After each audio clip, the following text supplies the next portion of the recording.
धर्म संसद कराई और ये कहा कि भारत का संविधान खत्म करके हम मनुस्मृति लागू कराएंगे। ये सब एक आतंकवादी गतिविधि है। तो क्रिमिनल मीडिया भी है ना, कोई इनको नहीं दिखाएगी अगर आरएसएस और मनुवादियों से इनको इशारा नहीं होगा इन मीडिया वालों को इसको दिखाने का। जो ये क्रिमिनल मीडिया है, देश के खिलाफ बगावत है, खुली बगावत। अगर कोई मौलाना या कोई ये जो स्वामी, जो भी कोई व्यक्ति इस तरह की बात करेगा कि देश तोड़ना है, उसके कहीं ना कहीं तार जो है मनुवादियों से और आरएसएस से जरूर जुड़े होंगे। जो अलग देश बनाने की बात करता है या भारत के संविधान से हटकर कोई और दूसरी देश बनाने की बात करता है, वो देश के गद्दार हैं, आतंकवादी हैं। जैसे अभी प्रधानमंत्री जी ने क्या बोला ना कि हमें सभी धर्मों को और मुस्लिम कम्युनिटी का नाम लेके बोला कि उनके बीच में भी जाके उनके साथ हमें सौहार्द स्थापित करना है। जमीन पे क्या हो रहा है उसका उल्टा। कभी भी रिजर्वेशन के खिलाफ बोलते हैं मोहन भागवत जी, लेकिन हर एक आरएसएस और बीजेपी की सरकार पूरी ताकत से इस काम पे लगी हुई है कि किसी तरीके से रिजर्वेशन खत्म हो जाए, किसी तरीके से SC/ST एक्ट खत्म हो जाए। इनका गोल एक है जो मोदी जी ने बता दिया,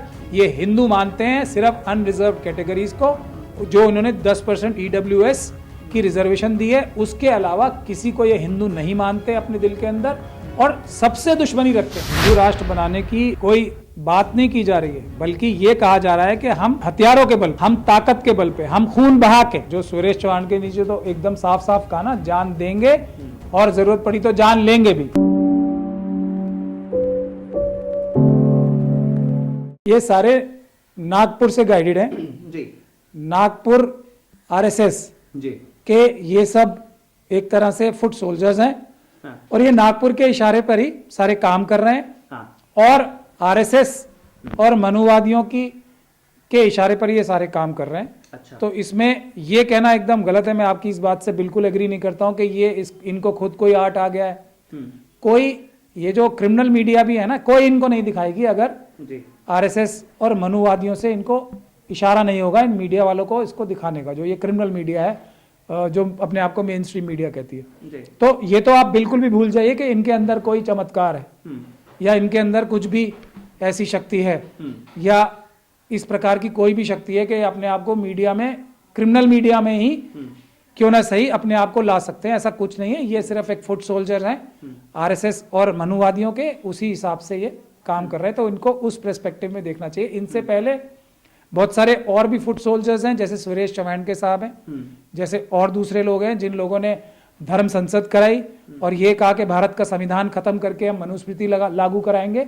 ये सब एक आतंकवादी गतिविधि है, UAPA का ऑफेंस है। सुरेश चौहान के खिलाफ तो हम लोगों ने ऑलरेडी कंप्लेंट लगा रखी है, बहुत जल्दी आप लोग देखेंगे उसमें FIR भी दर्ज हो चुकी है और उसमें UAPA और SC/ST एक्ट दोनों लग रहे हैं, क्योंकि हिंदू राष्ट्र जो हमारे क्लाइंट्स हैं, दो राजेश जी हैं, एक दिल्ली से और जो गुड़गांव से हैं हमारे मित्र, उन्होंने जो ये केस फाइल की है, वो साफ तौर पे ये कहते हैं कि हिंदू राष्ट्र से सबसे बड़ा खतरा जो है वो जो देश के शेड्यूल कास्ट, शेड्यूल ट्राइब के लोग हैं उनको है, उसके बाद किसी और को है, उसके बाद माइनॉरिटीज का नंबर आता है और उसके बाद OBCs का नंबर आता है, तो सबसे बड़ा, उसके बाद विमेन का नंबर आता है। लेकिन सबसे ज्यादा खतरा जो है वो schedule caste, schedule tribe community को आता है। तो SC/ST एक्ट भी लगता है इनके ऊपर, जो ये हिंदू राष्ट्र बनाने की घोषणा कर रहे हैं, और दूसरा UAPA तो लगता ही है। सेक्शन 15 अगर आप लोग कोई पढ़ना चाहें अनलॉफुल एक्टिविटीज प्रिवेंशन एक्ट का, तो आपको साफ नजर आ जाएगा ये देश के खिलाफ बगावत है, खुली बगावत। यही तो आरएसएस, बीजेपी और मनुवादी मानसिकता चाहती है। और इस काम में ये चाइना और पाकिस्तान के साथ और उनके इशारे पे मिलकर ये काम किया जा रहा है। तो सबसे पहली जो ये इन्वेस्टिगेशन इन सब चीजों पे होनी चाहिए, तो इस बात की होनी चाहिए कि चाइना और पाकिस्तान का इन सभी दिव्य शक्ति वालों के साथ क्या साठगांठ है। ये इन सभी आरएसएस और मनुवादी मानसिकता के, खास तौर पे गुजराती बिजनेसमैन के साथ पाकिस्तान और आरएसएस की क्या साठगांठ है, जो एक तरफ तो देश को लूट के खोखला कर रहे हैं, एक तरफ चाइना को हमारी धरती छीनने दे रहे हैं, और दूसरी तरफ ये जनता का ध्यान इन चीजों पे लगा रहे हैं, इन वाहियात चीजों पे लगा रहे हैं जिसका कोई संबंध ही नहीं है।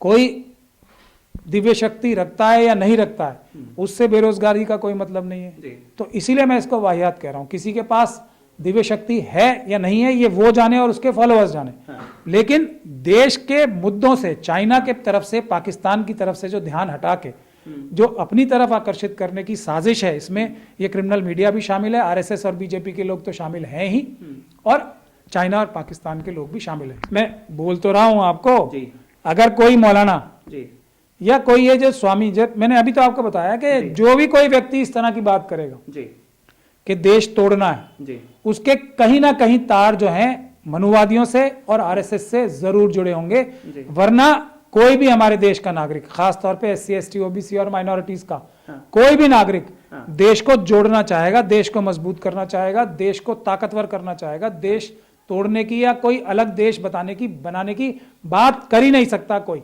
तो जो भी करेगा, पहली चीज क्या है, वो देश का गद्दार होगा ही ना। तो दूसरी चीज क्या है कि उसके कहीं ना कहीं से तार डायरेक्टली या इनडायरेक्टली आरएसएस और मनुवादी मानसिकता से जुड़े होंगे, इसमें कोई शक और शुबे की गुंजाइश नहीं है। आप किसी को भी निकाल के देख लीजिए, तो नतीजा वही होगा।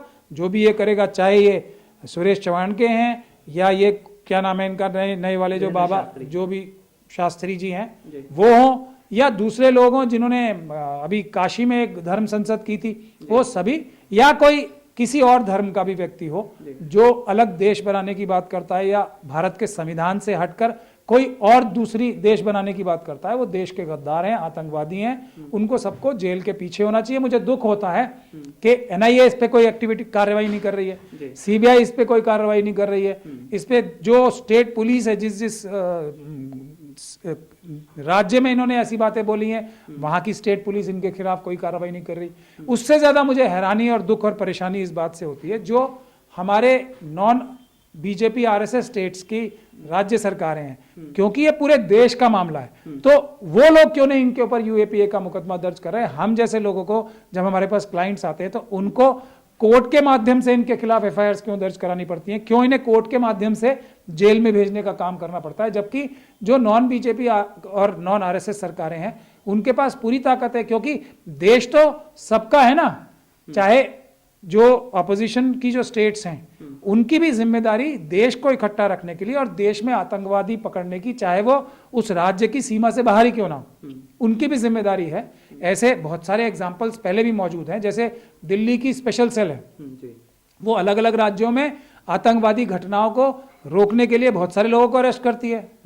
उसी प्रकार से हर एक स्टेट में, बंगाल में, तमिलनाडु में, आप देखें तो तेलंगाना में, आंध्र प्रदेश में, केरला में, और बहुत सारे राज्य हैं, वेस्ट बंगाल में है, उड़ीसा में है, ये यहाँ सभी एंटी टेररिस्ट एक्टिविटीज के सेल और जो बॉडीज हैं उनको चाहिए इनके खिलाफ एफआईआर दर्ज करें यूएपीए में और इनको अरेस्ट करके लाएं, अपने राज्य में इनके ऊपर मुकदमा देशद्रोह का चलाएं और आतंकवाद का भी, दोनों मुकदमे वहां चल सकते हैं। मोहन भागवत जी तो अभी सरसंघचालक है ना, उन्हीं के बयान देख लीजिए उठा के कि हिंदुओं की जो भावनाएं हैं इतने सालों से, सैकड़ों सालों से आहत हुई हैं, ऐसा कहा है ना उन्होंने भी। तो ये उसकी एक तरह से उसका रिएक्शन बताते हैं ना, ये सब चीजें जो ये उग्र जो लोग हिंदू धर्म के बारे में ये बात करते हैं।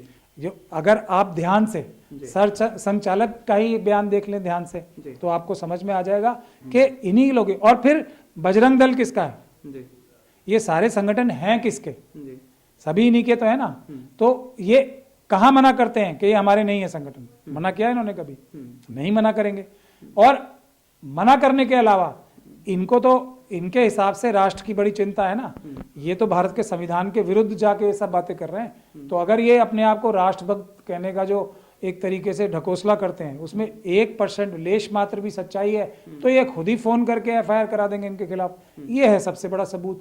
लेकिन आमतौर पर क्या देखा गया है कि ये अपने आप को एक छवि तो दिखाने के लिए करते हैं जो दुनिया को दिखाने के लिए होती है, लेकिन उसमें इशारे छुपे होते हैं, उसके उल्टा काम करते हैं। जैसे अभी प्रधानमंत्री जी ने क्या बोला बोला ना कि हमें सभी धर्मों को, और मुस्लिम कम्युनिटी का नाम लेके बोला कि उनके बीच में भी जाके उनके साथ हमें सौहार्द स्थापित करना है। जमीन पे क्या हो रहा है, उसका उल्टा।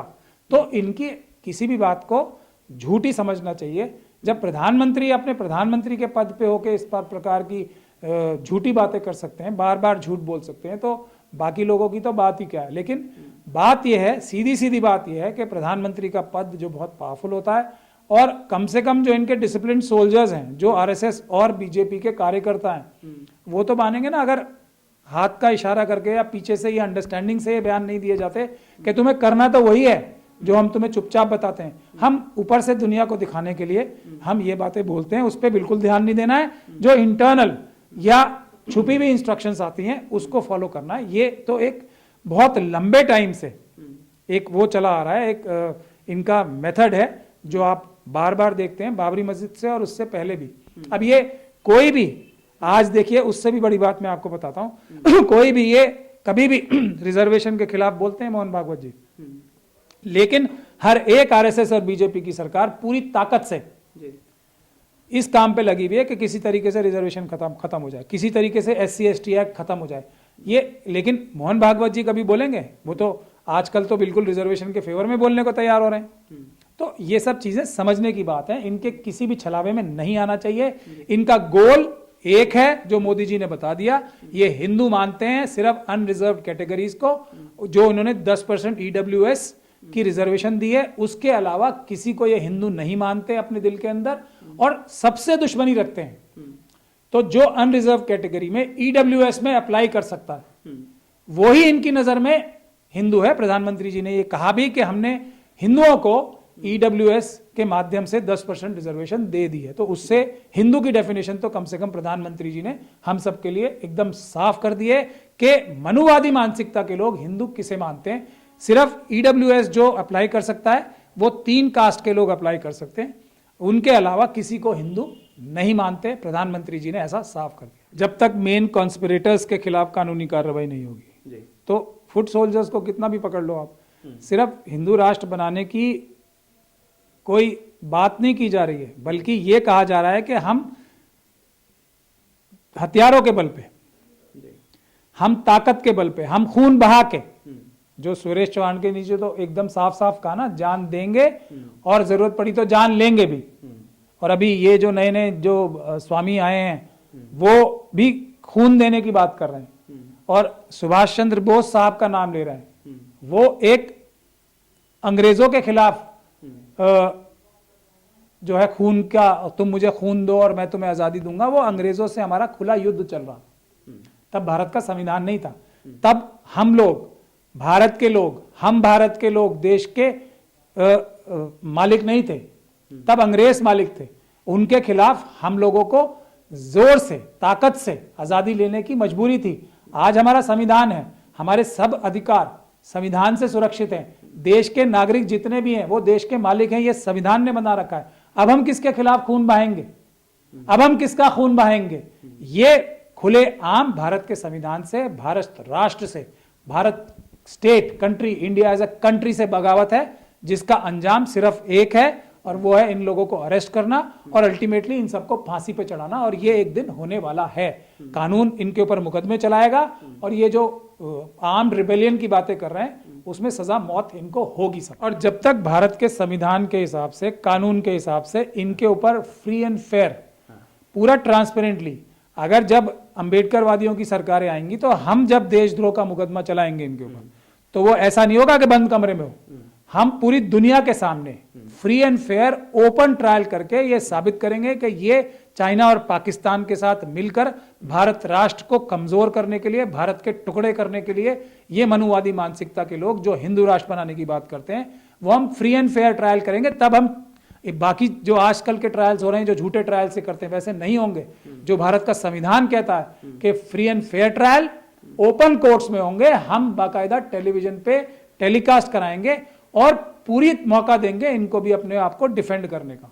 ये हमारा भारत का संविधान है, ये अंबेडकर का भारत है और ये इनका भारत है जिसको ये हिंदू राष्ट्र करना चाहते हैं। ये बिल्कुल नहीं होने दिया जाएगा। भारत का संविधान ही जीतेगा, अंबेडकरवाद जीतेगा और मनुवाद हारेगा। अंबेडकरवाद जीतेगा, मनुवाद हारेगा और आखिर में जो है ऐसा करने वाले असली जो कुलप्रिट्स हैं उनको सजा दी जाएगी। साफ कहना है एडवोकेट महमूद बराजा। कैमरा पर्सन निजाम के साथ मैं सैयद अकरम रहमान।